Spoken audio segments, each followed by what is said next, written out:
கடந்த வாரங்கள் முழுவதும் இந்த ஆண்டுக்குரிய வாக்கு தத்தமாகிய உபாகம் 31 அதிகாரம் 8வது வசனத்தின்படி அவர் 6 வாக்கு தத்தங்களை அந்த இடத்திலே நமக்கு தந்தார்.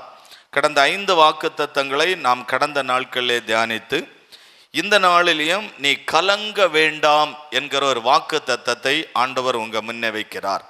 மகளே, நீ கலங்க வேண்டாம். ஏன் ஆண்டவர் இந்த கலங்க வேண்டாம் என்று சொல்ல காரணம் என்ன என்றால், உங்க வாழ்க்கையில ஏதோ ஒரு கலக்கம் இருக்கிறது. ஒரு தேவை நிறைவேறாதது நிமித்தம் ஒரு கலக்கம். உங்க வாழ்க்கையில ஒரு ஆசீர்வாதம் இல்லாதது நிமித்தம் ஒரு கலக்கம். குடும்பத்திலே ஒரு தீமை நடந்தது நிமித்தம் ஒரு கலக்கம். உங்க வீட்டில் ஒரு போராட்டம் நடந்தது நிமித்தம் ஒரு கலக்கம். உங்க பிள்ளைகளை குறித்த ஒரு கலக்கம், குடும்பத்தை குறித்த ஒரு கலக்கம், ஒரு வருமானம் இல்லை என்கிற ஒரு கலக்கம். ஏதோ ஒரு கலக்கத்தோடு இந்த இடத்துல நீங்கள் வந்திருக்கிறீர்கள். ஆண்டவரே, இந்த தேவை சந்திக்கப்படுமா? என் பிள்ளைகளுடைய திருமண காரியம் நடக்குமா? ஒரு வேலை எங்க பிள்ளைகளுக்கு கிடைக்குமா?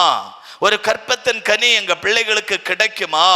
அப்படி ஒரு கலக்கத்தோடு இந்த இடத்துல வந்திருக்கிற ஆண்டவருடைய பிள்ளையே, இயேசு சொல்லுகிறார், நீ கலங்க வேண்டாம். அவர் கலங்க வேண்டாம் என்று சொல்ல காரணம் என்ன? உனக்கு அந்த தேவையை நான் நிறைவேற்ற போகிறேன். உனக்கு அந்த அற்புதத்தை நான் நிறைவேற்ற போகிறேன். உனக்கு அந்த ஆசீர்வாதத்தை நான் தரப்போகிறேன். ஆகவே நீ கலங்க வேண்டாம் என்று இயேசு சொல்லுவதை பார்க்கிறோம். நீ கலங்க வேண்டாம். ஏதோ ஒரு கலக்கத்தோடு இருக்கிறாய். ஏதோ ஒரு கலக்கத்து நிமித்தம் ஒரு வேதனை, ஒரு துக்கம், இருதயத்தில் பாரம், அதன் நிமித்தம் கண்ணீர். நீ கலங்க வேண்டாம் என்று இயேசு சொல்லுவதை பார்க்கிறோம். வேதத்தில் நாம் தொடர்ந்து கடந்த நாட்களில் நான் தியானித்த போது 3 நபர்களுடைய கலக்கத்தை ஆவியானவர் என் கண்களுக்கு முன்னே நிறுத்தினார். ஒரு மனிதன் தன்னுடைய மகனுக்காக ஒரு பெரிய கலக்கம், மகனை குறித்து அந்த தகப்பனாருக்கு ஒரு பெரிய கலக்கம். ஐயோ, என் மகனுடைய வாழ்க்கை இப்படி ஆகிவிட்டது, என் மகனுடைய வாழ்க்கை எதிர்காலம் இப்படி ஆகிவிட்டது, என்னுடைய மகனுக்கு ஒரு எதிர்காலம் உண்டா? என் மகனுக்கு ஒரு எதிர்காலம் இனி கிடைக்குமா? அப்படி என்கிற ஒரு கலக்கம். அவன் ஆண்டவரிடத்துல வந்தபோது அவனுடைய கலக்கத்தை ஆண்டவர் மாற்றி அந்த மகனுக்கு ஒரு பெரிய அற்புதம் செய்ததை வேதத்திலே ஆண்டவர் எனக்கு காண்பித்து கொடுத்தார். முதலாவது, அந்த பிசாசினால் உண்டான ஒரு பெரிய கலக்கம். மார்க்கு 9 அதிகாரம் 17வது வசனத்தை நம்ம வாசிக்கும் போது, ஜனக்கூட்டத்தில் ஒருவன் அவரை நோக்கி, போதகரே, ஊமையான ஒரு ஆவி பிடித்த என் மகனை உம்மிடத்தில் கொண்டு வந்தேன். ஒரு வாய் பேசக்கூடாத ஒரு ஊமையான ஒரு மகனை உம்மிடத்தில் நான் கொண்டு வந்தேன் என்று ஆண்டவரிடத்தில் இவன் சொல்லுகிறான். ஆண்டவரே, என்னோட மகனை பாருங்க, வாய் பேசாதவன், ஒரு ஊமையான ஒரு மகனாக இந்த இடத்துல உம்மிடத்தில் நான் கொண்டு வந்தேன் என்பதாக அவன் சொல்லுகிறான். அடுத்த வசனத்தை வாசித்தால், அது அவனை எங்கே பிடித்தாலும் அவனை அலக்களிக்கிறது. ஒரு அலக்களிக்கிற ஒரு வாழ்க்கை, ஒரு அலக்களிக்கிற ஒரு சூழ்நிலை. அந்த மகனை ஒரு அலக்களிக்கிற ஒரு பிசாசு எப்பொழுதும் அவனை அலக்களிக்கிறான். ஒரு அலக்களிக்கிற ஒரு வாழ்க்கை, ஒரு அலக்களிக்கிற ஒரு வாழ்க்கை, அலக்களிக்கிறான். அப்பொழுது அவன் நுரை தள்ளி பல்லை கடித்து சோர்ந்து போகிறான். அவனை துரத்தி விடும்படி உம்முடைய சீசரத்தில் கேட்டேன், அவர்களால் அது முடியாது என்று சொல்லிவிட்டார்கள். இப்ப இவனுடைய மகனுடைய பிரச்சனையை சொல்லுகிறான். எனக்கு மகன் ஒரு பக்கம் வாய் பேச மாட்டான், இனி ஒரு பக்கம் இவனுக்கு மயக்க நிலைமைக்கு போகிறான், இனி ஒரு பக்கம் வாயிலிருந்து நுரை தள்ளப்பட்ட நிலைமையிலே கீழே விழுந்து விடுகிறான். அவனுடைய பிரச்சனைகளை, மகனை குறித்த ஒரு பிரச்சனையை அவன் ஆண்டவரிடத்தில் சொல்லுவதை பார்க்கிறோம்.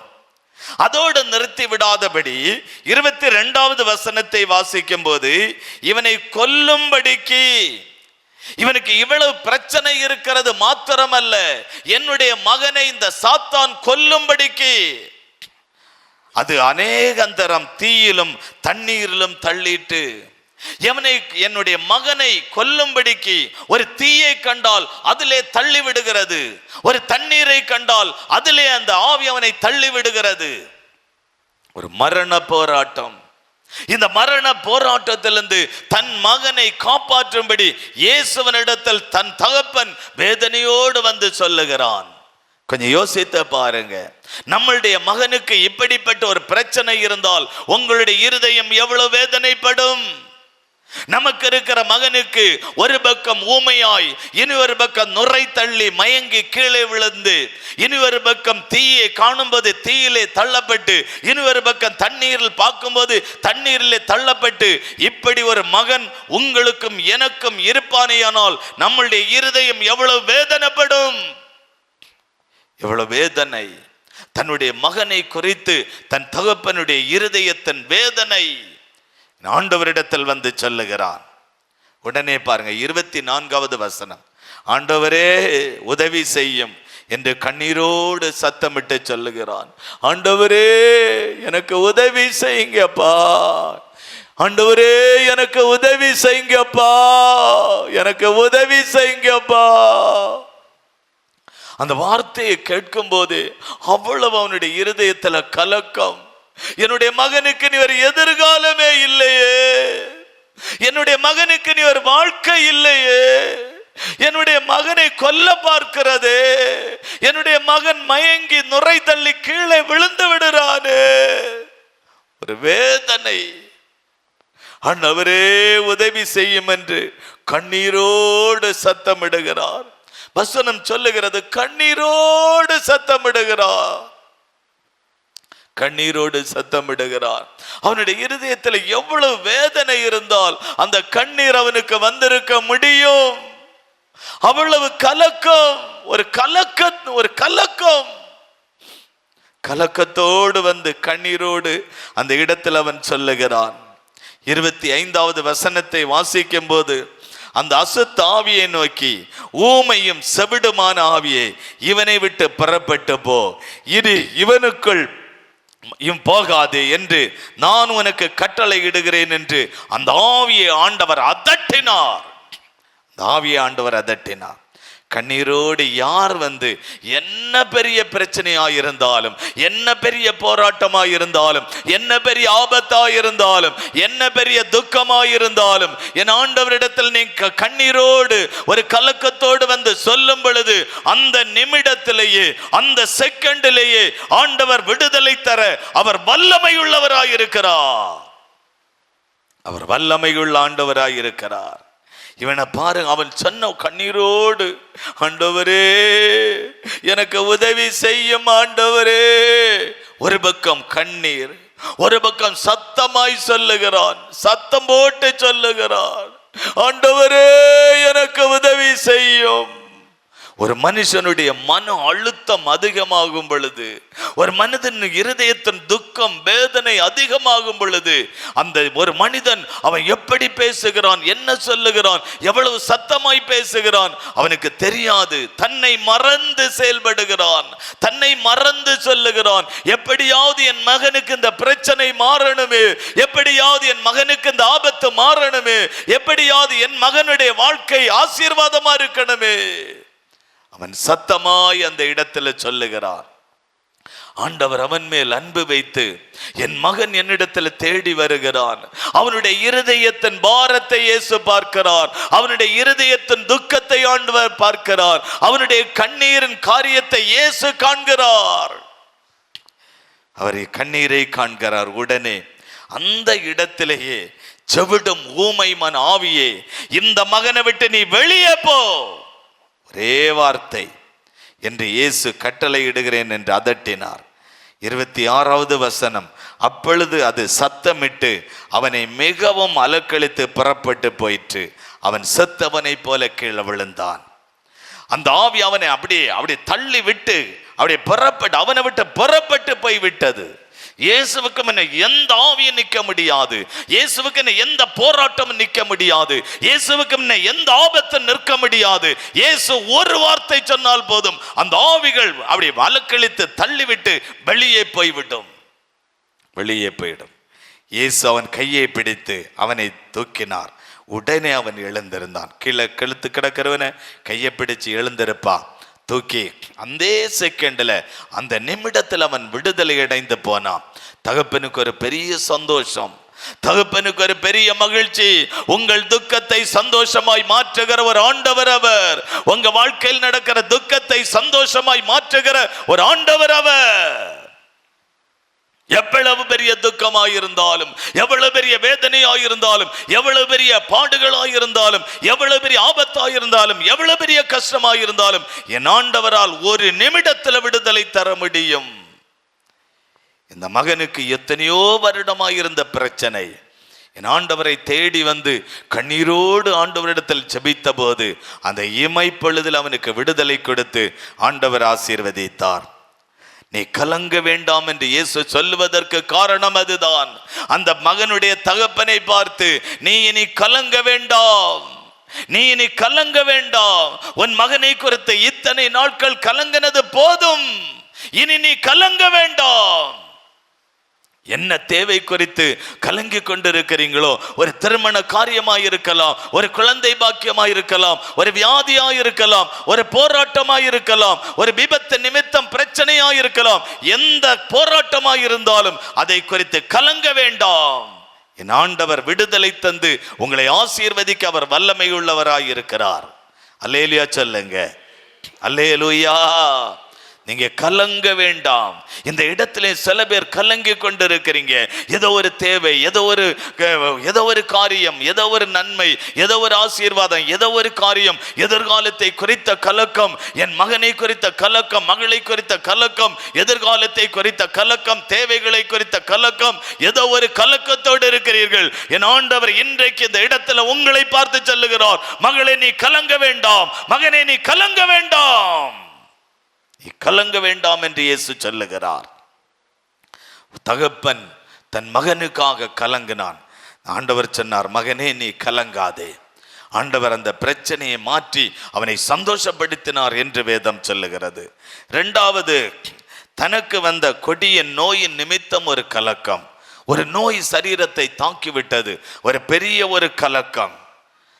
சரீரத்தில் ஒரு நோய் தாக்கிவிட்டால் ஒரு மனிதனுக்கு அவ்வளவு பெரிய ஒரு கலக்கம், ஒரு பெரிய ஒரு கலக்கம். இன்னைக்கு நான் இந்த கருங்கல் சிஎஸ்ஐ சர்ச்சுக்கு சும்மா அந்த ஒரு ஃப்ரெண்ட்ஷிப்புக்கு வேண்டி அந்த இடத்துல நான் போயிருந்த போது, சிறக்கிற சர்ச்சில் இருந்து ஒரு சர்ச்சு பிலீவர் ஒரு மகன், எனக்கு சர்ச்சில் ஒரு நாள் என் பிள்ளைக்கு கேன்சர், போனில் கேன்சர், 5 படிக்குது, 5 படிக்கிற குழந்தை, 10 வயசு குழந்தைக்கு போனில் கேன்சரா. அப்போ எனக்கு 1.5 லட்சம் ரூபா அந்த ஆர்சிசி திருவனந்தபுரம் அந்த இதில் கட்டணும், எனக்கு பண வசதி இல்லை. ஒரு நாள் உங்கள் சர்ச்சில் இதை பற்றி நான் சொல்லி ஒரு மக்கள்கிட்ட அந்த தேவைக்கு ஒரு உதவி கிடைக்கிறதுக்கு ஒரு வாய்ப்பு கொடுங்கன்னு அந்த செக்ரட்டரிட்ட வந்து பேசுகிறார். அந்த தகப்பன் அந்த குழந்தைக்கு அந்த போனில் கேன்சர் ஆன உடனே அவருக்கு ஒரு பெரிய ஒரு கலக்கம், ஒரு பெரிய கலக்கத்தை நான் பார்க்கிறேன். ஒரு வியாதி நிமித்தம் ஒரு கலக்கம். அந்த வியாதி, கொடிய வியாதி ஒரு மனிதனை தாக்கிவிட்டால் அவனுக்கு தான் அந்த கலக்கம் புரிந்து கொள்ள முடியும். ஒரு வியாதியினால வந்த ஒரு கலக்கம், ஒரு வியாதியினால வந்த ஒரு கலக்கம். ஆண்டவர் சொல்லுகிறார், நீ கலங்க வேண்டாம். எவ்வளவு பெரிய வியாதியாயிருந்தாலும் என்னால சுகமாக்க முடியும், எவ்வளவு பெரிய வியாதியாயிருந்தாலும் என்னால குணமாக்க முடியும் மகளே. அவர் குணமாக்குகிற ஒரு தேவன். மார்க் 5ஆம் அதிகாரம் 25 சில வசனங்களை வாசிக்கும் பொழுது, 12 வருஷமாய் உதரப்போக்கு வியாதியினால் அந்த பாதிக்கப்பட்ட ஒரு பெண், ஒரு இரத்தப்போக்கு வியாதியினால் ஒரு பாதிக்கப்பட்ட ஒரு பெண், 26வது வசனம் சொல்லுகிறது, அநேக வைத்தியர்களால் மிகவும் வருத்தப்பட்டு தனக்குண்டானவைகளை எல்லாம் செலவழித்தும், இவளுக்கு ஒரு இரத்தப்போக்கு வியாதி உண்டாகி பிரபலமான ஒரு டாக்டர், பிரபலமான ஒரு வைத்தியர், பிரபலமான ஒரு ஹாஸ்பிட்டல் கொண்டு போய் கையில இருந்த எல்லா பணமும் செலவழிந்து, அவளுக்கு இருந்த ஆஸ்தி, சொத்து, வீடு எல்லாமே விற்று அந்த மருத்துவத்துக்கு செலவழித்து, இனி அவளிடத்தில் செலவழிக்க பணம் இல்லாத ஒரு நிலைமை, பணம் இல்லாத ஒரு சூழ்நிலை, பணம் இல்லாத ஒரு நிலைமை. எல்லாம் செலவழிச்சு பார்த்துட்டாங்க, பணம் இல்லை, இனி பணம் இல்லை, பணம் இல்லாத ஒரு நிலைமை. சற்றும் குணையடையாமல் அதிக வருத்தப்படுகிற பொழுது, நோய் சில பேருக்கு குணமாகாம அவங்களுக்குள்ள ஒரு வருத்தம், ஐயோ எவ்வளவோ நம்ம பணம் செலவு பண்ணியும் ஒரு வருத்தம், கொஞ்சம் கூட அந்த நோய் குணமாகாம ஒரு வருத்தம். அந்த வியாதிப்பட்டவங்களுக்கு தான் தெரியும். வியாதிப்பட்டு பிரபலமான மருத்துவமனையில கொண்டு போய் அது பல லட்சங்கள் செலவு பண்ணி சற்றும் குறையாதபடி அவங்களுக்குள்ள இருக்கிற வருத்தங்களை நான் பார்த்திருக்கிறேன். நம்ம ஊழியத்துக்கு உதவியாக இருந்த ஒரு பிரதர் எனக்கு தெரியும். அவருடைய மனைவி கேன்சர்ல பாதிக்கப்பட்டு இந்த அந்த அந்த அந்த அந்த வேலூர் சிஎம்சி மருத்துவமனையில் கொண்டு போய் ஒரு மாச கணத்தில் அங்கே வீடெடுத்து தங்கி இருந்து அவங்க நிறைய பணங்களை செலவழித்து இருந்த சொத்தை வித்து செலவழிச்சு இனி அவங்களிடத்துல விற்கிறதுக்கு ஒரு வீடு மட்டும் 4 சென்ட்ல பள்ளியடியில் ஒரு வீடு மட்டும், இனி அவங்களுக்கு வேற ஒன்றும் இல்லை. ஐயோ வியாதி குணமாகலையே, பணத்தை எல்லாம் செலவு பண்ணிட்டோமே, சொத்துக்களை இழந்துட்டோமே. அவங்களுக்குள்ள இருந்த துக்கத்தை என்னால் கண்டுகொள்ள முடிந்தது. வியாதிப்பட்டவங்களுக்கு தான் தெரியும். தனக்கு வீட்டில் யாரோ ஒருத்தங்க வியாதிப்படும் பொழுது அந்த இருதயம் பாதிக்கப்படுறது அவங்களுக்கு தான் தெரியும். ஒரு கலக்கம். ஒருவேளை பணம் செலவு பண்ணி அந்த வியாதி குணமாகி விட்டால் இருதயத்தில் ஒரு மகிழ்ச்சி. வியாதியை குணமாகாம வியாதி அதிகப்பட்டு கொண்டு போனால் பணம் செலவழித்து பல லட்சங்களை இழந்த பிறகு ஒரு அந்த இருதயமே கலக்கம். இருதயத்தில் ஒரு கலக்கம், இருதயத்தில் ஒரு பெரிய கலக்கம். இன்னைக்கு அந்த தம்பி தன்னுடைய பிள்ளைக்கு இதுவரையிலும் எவ்வளவு செலவு பண்ணியிருப்பீங்கன்னு அந்த செக்ரட்டரி கேட்கிறார். அது எத்தனையோ லட்சம் சொல்றாரு. அது டெவலப் ஆயிடுச்சான்னு கேட்கிறார். இல்லை, முதல்ல அந்த எலும்புக்கு மேல வந்த கேன்சர் இப்ப எலும்புக்கு உள்ள போயிடுச்சுன்றாங்க. எலும்புக்கு உள்ள கேன்சர் போயிடுச்சு, இன்னும் அதையும் ஆபரேஷன் பண்ணன்றாங்க. இப்ப இதுல ஆபரேஷன் பண்ணி அது என்ன ஆச்சுன்னு தெரியாது. 2 காலும் விளங்காத ஒரு குழந்தையாய் நடக்க முடியல. அது அந்த மாதிரி ஒரு நிலைமை, பார்க்க முடியாம இருக்க முடியல, ஒரு கலக்கம். இந்த 12 வருஷம் பெரும்பாடுள்ள ஸ்திரீ எல்லா ஆஸ்திகளையும் பணத்தையும் செலவழித்து இனி அவளுக்கு செலவு பண்ண பணம் இல்லை, ஒரு கலக்கத்தோடு. 27வது வசனம் சொல்லுகை, இயேசுவை குறித்து கேள்விப்பட்டு நான் அவருடைய வஸ்திரத்தை ஆகிலும் தொட்டால் சொஸ்தமாவேன் என்கிற விசுவாசம். நான் அந்த இயேசுனுடைய ஒரு வஸ்திரத்தை ஆகிலும் தொட்டால், அவருடைய வஸ்திரத்தை ஆகிலும் தொட்டால் ஒரு விடுதலை, ஒரு சுகம் உண்டாகும் என்று அவளுக்குள்ள ஒரு வாஞ்சை, ஒரு விருப்பம். 28வது வசனம் சொல்லுகிறது, இயேசுவை அவள் தேடி வருகிறாள். யாரோ சொல்லிட்டாங்க இயேசு இந்த மாதிரி வருகிறார், அவர் அற்புதம் செய்கிறவர், அவர் எவ்வளவு பெரிய வியாதியாக இருந்தாலும் குணமாக்க வல்லமை உள்ளவர். அவளுக்கு ஒரு ஆசை வருகிறது, இயேசுவை தேடி போனால் அவருடைய வஸ்திரத்தை ஆகிலும் தொட்டால் எனக்கு ஒரு அற்புதம் நடக்கும் என்கிற விசுவாசம். உடனே இயேசுவை தேடி போகிறாள். அங்க ஜனக்கூட்டம் அதிகமாக இருந்தபடியினால் இயேசு கடந்து போகும்போது அவருக்கு பின்னாடி அவர் போய் கொண்டிருக்கிறாள். பின்னாடி போய் இயேசுவே என்று அவருடைய வஸ்திரத்தை தொடுகிறாள். பின்னாடி வேதனையோடு போய், துக்கத்தோடு போய், ஒரு மன கலக்கத்தோடு போய் அந்த வஸ்திரத்தை தொடுகிறாள். உடனே அந்த வஸ்திரத்திலிருந்து ஒரு வல்லமை இவளுடைய சரீரத்திலே வருகிறது. வேதம் சொல்லுகிறது 29வது வசனம், உடனே அவளுடைய உதரத்தின் ஊரல் நின்று போயிற்று. அந்த வேதனை நீங்கி ஆரோக்கியம் அடைந்ததை அவள் தன் சரீரத்திலே உணர்ந்தாள். ஏனென்றால் அவள் ரத்தம், சரீரத்திலிருந்து ரத்தம் அவள் வெளியேறி அவள் ஹாஸ்பிட்டலில் இவ்வளவு பணம் செலவழித்தும் அந்த இரத்த போக்கு நிற்கவில்லை. இயேசுவை தேடி வரும்போது கூட அவர் ரத்தம் சரீரத்திலிருந்து போகிறவளாய் கடந்து வருகிறாள். இயேசுவை அந்த வஸ்திரத்தை தொடுகிறது வரையிலும் சரீரத்திலிருந்து ரத்தம் வெளியேறி போய்கொண்டே இருக்கிறது. அந்த வஸ்திரத்தை தொட்டால் பாருங்க, ஒரு வல்லமை பாய்ந்து வந்தது. அந்த நிமிடத்திலே அந்த உதரத்தின் ஊரல் நின்று போனது என்று வேதம் சொல்லுகிறது. உடனே பாருங்க 34வது வசனம், நீ சமாதானத்தோடு போய் உன் வேதனை நீங்கி சுகமாயிரு. அவளுக்கு அவ்வளவு வேதனை, அந்த உதரத்தின் ஊரல், அந்த காரியம் அவளுக்கு இருந்தவுடனே சரீரத்தில் ஒரு வேதனை. அப்படிப்பட்ட இரத்த போக்குள்ள சில பேருக்கா நான் ஜெபிக்கிறேன், வலி துட்டிச்சு அவ்வளவு கஷ்டப்படுவாங்க, அவ்வளவு வேதனை, அந்த வேதனையில வலியில துட்டிச்சு அவ்வளவு கஷ்டப்படுவாங்க. சில பேர் சொல்லுவாங்க யூட்ரஸ் எடுக்கணும்ன்றாங்க, சில பேர் அது எடுத்தா உயிருக்கு ஆபத்துன்றாங்க, சில பேர் அது எடுக்க கூடாதுன்றாங்க, சில பேர் எடுக்கணும்ன்றாங்க. என்ன செய்யணும்னு தெரியல, மனதில் ஒரு கலக்கம். என் ஆண்டவரை தேடி வந்தாள். அந்த நிமிடத்திலே கர்த்தரிடத்தில் ஒரு அற்புதத்தை பெற்றுக்கொண்டாள். இப்ப இருதயத்தின் கலக்கம் மாறி, அந்த துக்கம் மாறி, இருதயத்தில் ஒரு பெரிய சந்தோஷம். நீ ஒரு சமாதானத்தோடு போ, நீ ஒருவேளை இந்த இடத்துல வரும்போது துக்கத்தோடு வந்தாய், வேதனையோடு வந்தாய், இந்த இடத்தை விட்டு நீ போகும்போது சமாதானத்தோடு போ.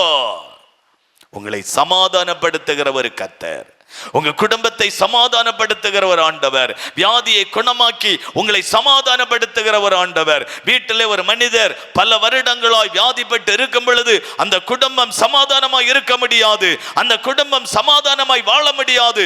துக்கம், வேதனை, கஷ்டம். நீ இனி சமாதானத்தோடு போ. இப்ப நினைச்சிருப்பா, நான் அன்னைக்கு இவ்வளவு பணத்தை இழந்துட்டனே, நான் ஆண்டவரை அன்னைக்கே தேடி இருந்தா எனக்கு என்னைக்கோ சுகம் கிடைச்சு நான் இன்னும் ஆரோக்கியமா இருந்திருப்பேன். அதை இழந்து போன பணம் எல்லாம் என் கையில இன்னைக்கு இருந்திருக்குமே. பிறகு நினைச்சு என்ன பிரயோஜனம்? உனக்கு கிடைத்த இந்த நேரத்தை ஆக்கலை நீ வீணாக்கினால் ஒரு நாள் கண்ணீர் வடிக்க வேண்டியது வரும். என ஊழிய அனுபவத்தின் சரித்திரம் இது. ஆண்டவருக்கு நீ கிடைக்கிற நாட்களை பயன்படுத்தாவிட்டால் ஒரு நாள் கண்ணீர் வடிக்க வேண்டியது வரும். நான் உங்களுக்கு மட்டும் இல்லை, இந்த டிவிலையும் இது ஒளிபரப்புறாங்க, அதனால எல்லாருக்கும் தான் நான் சொல்றேன், எல்லாருக்கும் சொல்றேன். இந்த நாளிலாகலும் நீ மனம் திரும்பாவிட்டால், இந்த நாளிலாகலும் இயேசுவை ஏற்றுக்கொள்ளாவிட்டால், இந்த நாளிலாகலும் ஆண்டவருக்கு இருதயத்தில் இடம் கொடுக்காவிட்டால், ஒரு நாள் தம்பி, ஒரு நாள் நீ தங்கச்சி, நீ கண்ணீர் வடிக்க வேண்டியது வரும். கண்ணீர் வடிக்க வேண்டியது வரும். அந்த மரண கட்டு, அந்த போராட்டம், அந்த வியாதி கட்டில் இந்த ஆண்டவர் விடுதலை கொடுத்து அவளை சந்தோஷமாய் கர்த்தர் அனுப்பினார். உங்களையும் ஆண்டவர் சந்தோஷமாய் வாழ வைக்க விரும்புகிறார். உங்களுக்கு வியாதியோடு இருக்கலாம், ஒருவேளை பணத்தை இழந்த நிலைமையில் இருக்கலாம், ஒருவேளை நீங்கள் பாடுகளோடு, துன்பத்தோடு, கஷ்டத்தோடு, இனி எனக்கு இந்த வியாதி குணமாகுமா என்கிற கேள்வியோடு இருக்கலாம். என் ஆண்டவரிடத்தில் நீ வருவாயானால் உனக்கு இந்த வியாதி குணமாகும். உன்னை வியாதி குணமாக்கி ஆண்டவரை ஆசீர்வதிக்க விரும்புகிறார். சமாதானத்தோடு வாழ தேவன் விரும்புகிறார். கடைசி மூன்றாவதாக, மரண கட்டினால் வந்த கலக்கம். சில பேருக்கு மரண போராட்டம், மரண பயம், மரணக்கட்டு. லூக்கா 7ஆம் அதிகாரம் 2வது வசனத்தை வாசிக்கும் போது, அங்கே 110க்கு அதிபதி ஆகிய ஒரு ரோம போர் வீரன் தன்னுடைய வேலைக்காரன் வியாதிப்பட்டு மரண அவஸ்தை. சில வீட்டில் நான் போகும்போது மரண அவஸ்தைப்படுவாங்க, வலியில துடிச்சு மரண அவஸ்தை, மரண போராட்டம். சிலருடைய குடும்பங்கள வியாதினால மரண போராட்டம். அதே போல இந்த 100க்கு அதிபதி அவனுடைய வேலைக்காரன் வியாதியினால் பாதிக்கப்பட்டு ஒரு மரண அவஸ்தையோடு இருக்கிறான். தன்னுடைய வேலைக்காரனுக்காக, இந்த மரண கட்டிலிருந்து விடுதலைக்காக, சுகத்துக்காக என் ஆண்டவரை தேடி வருகிறான். 4வது வசனம், அவர்கள் இயேசுவனிடத்தில் வந்து அவரை கருத்தாய் வேண்டிக் கொண்டு, ஆண்டவரிடத்துல போய் எல்லா பிரச்சனையும் அந்த ரோம போர் வீரன் சொல்ல, என்னம்மா எனக்கு வேலைக்காரனுக்கு இந்த பிரச்சனை, இந்த போராட்டம், இந்த காரியம் எல்லா ஆண்டவரிடத்துல சொல்லுகிறான். உடனே பாருங்க, அந்த ரோம போர் வீரன் ஆண்டவரிடத்துல 7வது வசனம், ஒரு வார்த்தை மாத்திரம் சொல்லு ஆண்டவரே, அப்பொழுது என் வேலைக்காரன் சொஸ்தமாவான். ஒரே ஒரு வார்த்தை சொல்லுங்க ஆண்டவரே. அந்த ரோம போர் வீரனுக்கு பெரிய விசுவாசம். தன்னுடைய வேலைக்காரனுக்காய் என் ஆண்டவர் இந்த இருக்கிற இடத்திலிருந்து ஒரே ஒரு வார்த்தை சொன்னால் அவன் உடனே குணமாகும் என்கிற விசுவாசம். நீங்க விசுவாசிக்கணுங்க. ஆண்டவரிடத்துல வந்தா எனக்கு சுகம் கிடைக்கும், ஆண்டவரிடத்துல வந்தா எனக்கு ஒரு எதிர்காலம் உண்டு, ஆண்டவரிடத்துல வந்தா வியாதி குணமாகும், ஆண்டவரிடத்துல வந்தா பிள்ளைகள் ஆசீர்வதிக்கப்படுவாங்க, ஆண்டவரிடத்துல வந்தா புருஷனை ஆண்டவர் ஆசீர்வதிப்பார், ஆண்டவரிடத்துல வந்தா எனக்கு நன்மைகள் நடக்கும் என விசுவாசிக்கணும். அப்பதான் சர்ச்சுக்கு வர விருப்பப்படுவோம், அப்பதான் ஆண்டவர் ஆராதிக்க விருப்பப்படுவோம், அப்பதான் ஜெபிக்க விருப்பப்படுவோம். இவன் சொல்ற, ஆண்டவரே இங்க இருந்து ஒரு வார்த்தை சொல்லுங்க ஆண்டவரே. இப்ப 10வது வசனம் சொல்லுகிறது, அது பட்டவர்கள் வீட்டுக்கு திரும்பி வந்தபோது வியாதியாய் கிடந்த வேலைக்காரன் சுகமடைந்திருக்கிறதை கண்டார்கள். இப்ப ஒரு வார்த்தை இயேசு அங்கே இருந்து சொன்னார், உடனே இவன் வீட்டுல அந்த நிமிடத்திலே விடுதலை, அந்த செகண்டிலே விடுதலை. மறுநாள்ல பாருங்க, மறுநாள் இயேசு மறுபடியும் அவர் நாயின் என்னும் ஊருக்கு போனார். அங்கே அவருடைய சீஷர் அநேகரும் திரளான ஜனங்களும் அவருடைய கூட போனார்கள். அவர் ஊரின் வாசலுக்கு சமீபத்த போது மரித்து போன ஒருவனை அடக்கம் பண்ணும்படிக்கு கொண்டு வந்தார்கள். அவன் தன் தாய்க்கு ஒரே மகனாயிருந்தான். ஒரே ஒரு மகன், அவன் இறந்து போயிட்டான், அடக்கம் பண்றது கொண்டு வராங்க. அப்ப அடக்கம் பண்ண கொண்டு வரும்போது தாய் சாப்பிடாம சோர்ந்து போய் எலும்பு தோலுமாய் பலனற்று அப்படி அழுதுட்டே வந்திருப்பாங்க. இயேசுவால் பார்க்கும்போது அவரால் சகிக்கல. ஐயோ, தன்னுடைய மகன் இறந்ததுனால் இந்த தாய் இவ்வளவு வேதனைப்படுகிறாள், இவ்வளவு துக்கப்படுகிறாள், இவ்வளவு அழுகிறாள், இவ்வளவு கண்ணீர் வடிக்கிறாள். ஒரு பாரம். நீங்க பாரப்படுறது, துக்கப்படுறது, அழுறது ஆண்டவரால சகிக்க முடியாது. ஒரு மார்த்தாளும் மரியாளும் லாசர் இறந்து போனது நிமித்தம் அழுறாங்க. ஆண்டவர் அந்த வீட்டுல போய் கண்ணீர் விட்டார் என்று வேதம் சொல்லுகிறது. நீங்கள் நானும் அழுறது ஆண்டவரால் தாங்க முடியாது. உங்க பிள்ளைங்க 2 பிள்ளைகள் அழுதா ஒரு தாயினால் தகப்பனால பொறுக்க முடியுமா? அதை விட மேலான அன்புள்ளவர் அவர். அதை விட மேலான அன்பு உள்ளவர் அவர். 13வது வசனம், கர்த்தர் அவளை பார்த்து அவள் மேல் மனதுருகி அழாதே. முதலாவது ஆண்டவர், மகளே நீ அழாதே, ஒரு ஆறுதலான ஒரு வார்த்தை. இந்த இயேசு கிடைச்சதுக்கு சந்தோஷப்படுங்க. உங்களை அவர் ஆறுதல் படுத்துகிற ஒரு தேவன். இங்க இருக்கிற சில பேரை குறித்து எனக்கு தெரியும். இந்த ஆண்டவர் மாத்திரம் உங்களுக்கு இல்லாம இருந்தா இந்த உலகத்தில் ஆறுதல் படுத்த யாரும் இல்லை. இந்த வசனம் தான், இந்த வார்த்தைகள் தான் அவர்களை ஆறுதல் படுத்தி இருக்கிறது. இந்த வார்த்தைகள் அவர்களை ஆறுதல் படுத்தி இருக்கிறது. இந்த மகளையும் ஆண்டவர் மனது உருகி அழாதே மகளே, நீ அழாதே, அழாத மகளே, அழாது. சில பேர் அழுதுட்டு வந்து அவங்க பிரச்சனைகளை சொல்லுவாங்க. நீங்க அழாதுங்க, உங்களுக்காக நாங்க செபிக்கிறோம், ஆண்டவர் நிச்சயமாய் அற்புதம் செய்வார். உடனே அழுகை நிறுத்திடுவாங்க. அவங்க இருதயத்தில் ஒரு சந்தோஷம் வருகிறது, அவங்க இருதயத்தில் ஒரு நம்பிக்கை வருகிறது. மகளே நீ அழாதே, அழாது. கிட்ட வந்து பாடையை தொட்டார். மரித்தவன் எழுந்து உட்கார்ந்தான். இதை அவன் தாயினிடத்துல அந்த ஆண்டவர் கொடுத்தார். அவ்வளவுதான். ஒரு சிம்பிள் அற்புதத்தை பெற்றுக்கொண்டு அந்த குடும்பத்தை மகிழ்ச்சியோடு கர்த்தர் வாழ வைத்தாரே. உங்க குடும்பத்தையும் உங்க கலக்கத்திலிருந்து விடுதலை தர விரும்புகிறார். கலக்கத்திலிருந்து அற்புதம் செய்ய விரும்புகிறார். கலக்கத்திலிருந்து விடுதலை ஆகி ஆசீர்வதிக்க விரும்புகிறார். எத்தனை பேர் இந்த இடத்துல ஒப்பு கொடுக்குறீங்க? அப்படி எழுந்திருக்கலாமா? அப்படி எழுந்திருக்கலாம். 1 நிமிடம் அப்படியே ஜெபிச்சு முடிக்க போறோம். அப்படி எல்லாரும் எழுந்திருங்க. அப்படி எல்லாரும் எழுந்திருங்க. எல்லாரும் எழுந்திருங்க. உங்க கண்ணீரை துடைக்கிற ஆண்டவர் அவர். உங்க வருத்தம் கவலை கண்ணீரை மாற்றுகிற ஒரு ஆண்டவர் அவர். உங்க இருதயத்தின் பாரம் துக்கங்களை மாற்றுகிற ஆண்டவர் அவர். உங்களை ஆசீர்வதித்துகிற தேவன் அவர். அழாதே என்று கண்ணீரை துடைக்கிற ஒரு ஆண்டவர். இயேசு சொல்லுகிறார், கலங்காதே மகளே, நீ கலங்காதே, கலங்காது. உங்க மகனை குறித்து நீங்க கலங்கிட்டு இருக்கீங்களா? நீங்க கலங்காதுங்க. உங்களுக்கு அந்த நோயின் நிமித்தம் கலங்கிட்டு இருக்கிறீங்களா? நீங்க கலங்காதுங்க. ஒரு மரண பயம், மரண கட்டு, அந்த போராட்டத்தினால நீங்க கலங்கிட்டு இருக்கிறீங்களா? நீங்க கலங்காதுங்க.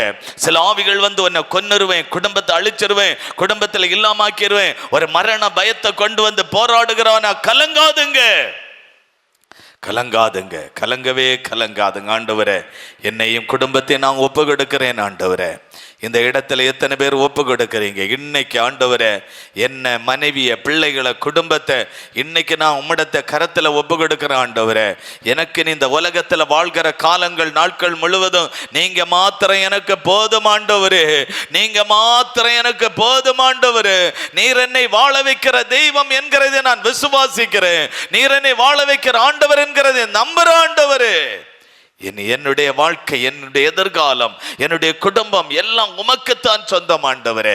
உம்மோடு வாழ நான் விரும்புகிறேன். அப்படி ஒப்பு கொடுக்கிற எல்லாரையும் ஆண்டவர் கண்ணீரை துடைத்து, இவங்களுடைய கவலையை மாற்றி, தேவைகளை சந்தித்து, அற்புதங்கள் அதிசயங்களை செய்து, இவர்கள் குடும்பங்களை வாழ வைத்து ஆசீர்வதிக்கும்படி ஆண்டவரே நாங்கள் செபிக்கிறேன். ஐயா, கலக்கத்தை மாற்றி கண்ணீரை துடைத்து நீர் இன்றைக்கு இந்த இடத்துல ஆசீர்வதித்து அனுப்புகிறதற்காய் ஆண்டவரே உமக்கு நன்றி ராஜா.